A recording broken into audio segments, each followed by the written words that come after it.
Mortem est ad vitam procreandi. Death is necessary for life to procreate. R.J. Stevens, 2018. Solar System, Earth. Chapter 1. 24 million miles from Earth. Without an environment to transfer sound, silence was all that could be heard in space. No carbon-based life form could survive its freezing grasp. Nothing and no living entity could withstand the grasp of its freezing maw. Nothing moved. Nothing stirred. Nothing loved. Nothing fought. Nothing gave or took life. Space is just that. Space. Nothing interacted with nothing. Space is cold, dark, sterile. But zoom in just a little on a particular part of the solar system, and that nothing is active. Very active. Small boulders, each the size of a house, clash and collide, forming alliances as clans did back on Earth many thousands of years ago. The violent merger was simply a product born from the need to survive. Sometimes profit or simply greed would initiate the bonding of the earthbound families. Eventually, the time-driven melding formed a bigger, stronger, more dominant house that would rise above the corpse of the now desiccated, forgotten remains of the old discarded house. A useful but now defunct stepping stone on the path towards immortality. Others drift silently and slowly towards each other, enticed by the dance of a joining to become one entity, melded together in the embrace of gravity.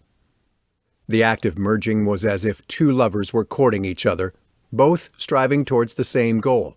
And when the final embrace materialized, something new, bigger, and better was born. Gravity was predictable. Governed by the laws of physics, each asteroid's movements could be tracked, calculated, plotted, and even their merging dances predicted. Look even closer, and all was not what it appeared to be. A small cluster of boulders on the very outskirt of the asteroid belt appeared to make sudden, flitting movements when approached by any debris. These movements allowed the offending embrace-seeking piece of inert rock to pass through their ranks unhindered. Hundreds of randomly appearing, car-sized boulders moved and flirted with each other, all with a seemingly effortless fluidity. If one were to fly directly above these randomly scattered, seemingly intelligent rocks, a pattern, barely discernible, started to emerge. At the very tip of the now discernible spearhead, a slightly larger boulder appears to pulse and radiate with a soft reddish glow. The glow, barely discernible above the oxide-covered boulders of the other rocks in the nearby asteroid belt, pulsed with a timely frequency. Two columns of smaller boulders stretched southwards from it. If the tip of the spearhead lay north, the southward running columns appeared to be separated from each other by an all-inclusive angle of 70 degrees. At the very southern side of the spearhead, splitting the center line of the two columns, lay another, slightly larger boulder, this one pulsing with a slightly bluish tinge. It too was at the apex of a spearhead, although an inverted one. The columns of the blue faction run northwards towards the larger, red pulsing boulder. They too are separated by an angle of 37.5 degrees to the projected center line of the loosely formed structure. Where the two spear-like columns intersect is what appears to be a large, diamond-shaped void. Nothing appears to enter or leave that volume of space. It is as if one was gazing directly into the mouth of a huge, dark, forbidding cavern, the vacuum of the nothingness projecting power and menace. Looking into its darkness, one began to feel drawn in. No, sucked in by the magnetism of the gravitational pull exerted by its sheer lack of presence. All is quiet. All is peaceful. All is in balance. Earth. Moon. Chapter 2. AD 2750. Moon. Luke was doing his rounds again, for the third time, employed as a security guard for the Galactic Mining Corporation. He loved that name. Galactic my foot. Huh, in name only. They still need foot plotters like me, though. The corporation mined the moon and the Earth. What was so galactic about that, he mused. Careful, Luke. We can hear everything you say. That last comment will not look good in your file. You know that everything you say is transcribed directly to disk and then sealed, said the voice through his helmet speaker. These late-night shifts had their benefits, though. No one to bust his balls, especially that bitch of a hag, his boss Lynette. He was sure she had made her way through the ranks purely based on blackmail. She must have something really graphic on the director to have landed this cushy number. Still, could be worse. He could be sitting next to her for his full shift. This way he got to go down into the guts of the machine that hummed and whirred. All that gigantic machinery just to generate some kind of kinetic energy that was beamed down to the defense ring that surrounded the Earth. Built back in the early 24th century, the ring not only served as a defense platform to defend the Earth against any Xhoseti invasion, but had also been used to clean the atmosphere, ridding it of the last remnants of the fallout dust cloud. The last war had been a nuclear one, and the dust clouds that had been thrown into the stratosphere had blocked out the sun's nourishing rays. Once the atmosphere had been cleaned, the planet had been on the road to full recovery. Man could start repopulating the Earth. The animals and plants had been allowed back into the recovering grasslands and woodlands. Things were almost pre-20th century. The only blip on the horizon was mankind's constant need for energy. This time, though, under instruction of the Guardians, there was to be no fossil fuels used in the generation of electricity. Wind turbines provided a small amount of electricity for power grids once the domes the ATS machines were powering came down. Were they machines? It was difficult to explain what they were. What kind of machine could change its shape like that? Something was very strange about them. It was almost as if they were watching us, as the Guardians had watched and guided man's rise towards civilization and eventually its demise over the past 40 or so thousand years. Then there was the alignment of the planets and the firing of the pyramid weapons back in AD 2492. Every kid knew the story. It was drummed into them during the start of every study year.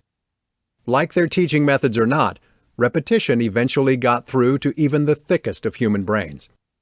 Shining his torch on one of the huge rotating balls of electricity generating turbines, he had an involuntary shudder. Not one of revulsion, though, but one of pure pleasure. Seeing this great machine in operation always filled him with a sense of achievement.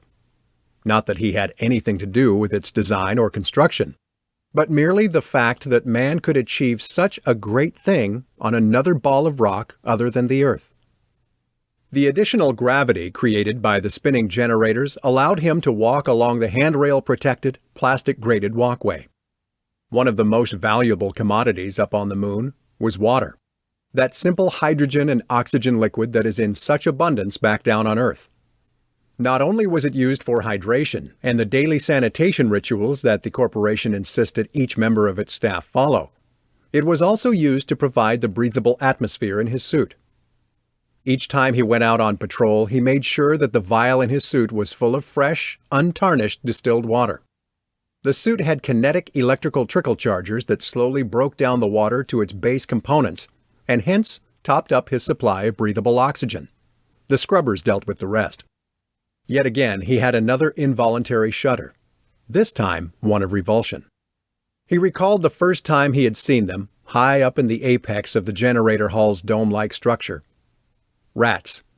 Not just any type of rat, though. Huge, mutated rats. How they had made their way up here was a mystery to him. The furry rodents had shed all their fur and been left a bright white color as the moon dust had coated their once pink bodies. Moon dust. Now that really was a problem.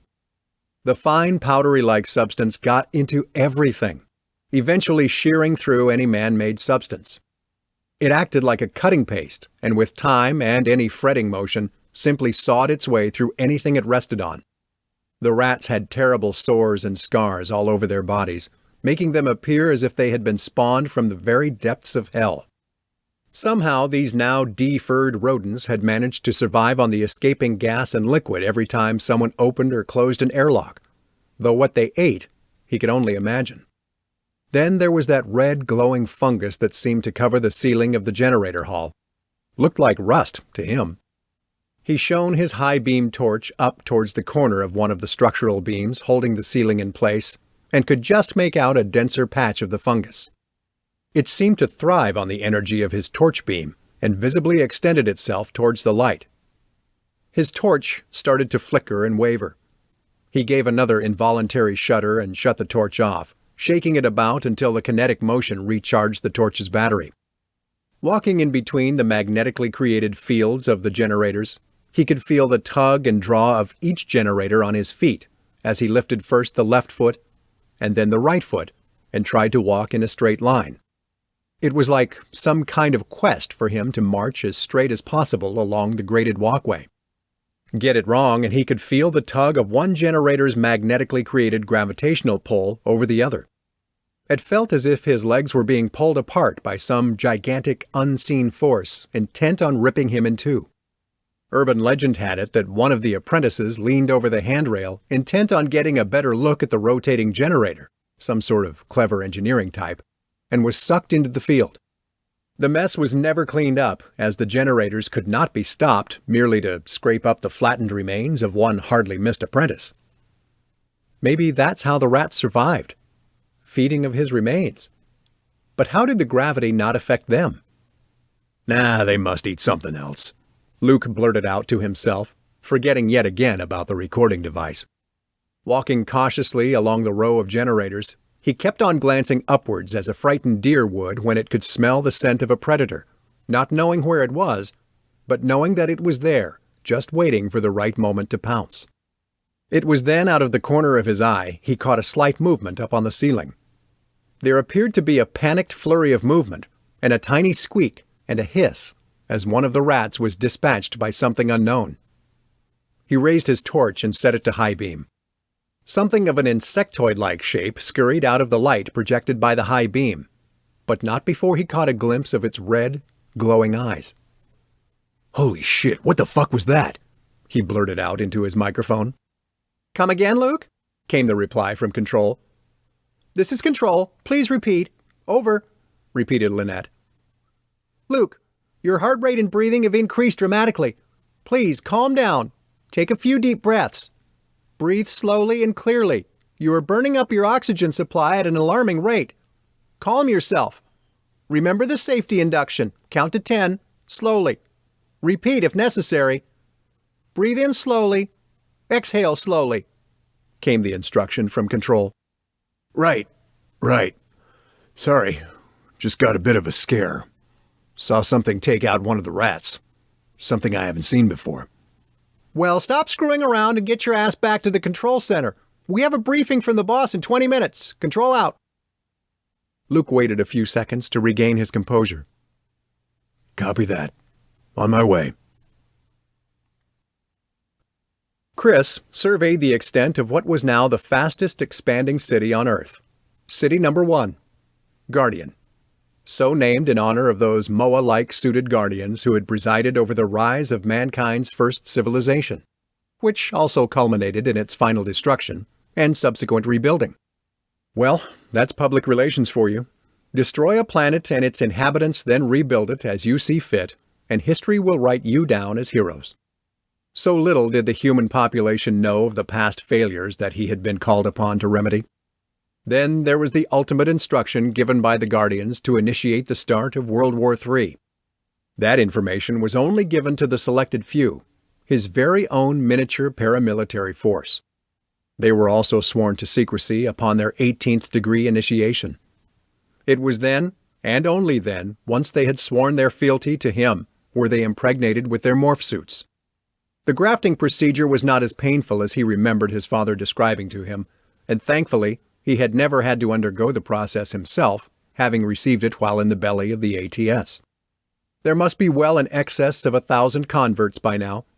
The Guardians had warned him that having an established covert secret police force would only breed suspicion and mistrust amongst the local population. Luckily, they went, for the most part, undetected. The general populace content to get on with their lives, making, trading, farming, etc., etc. The details were not important.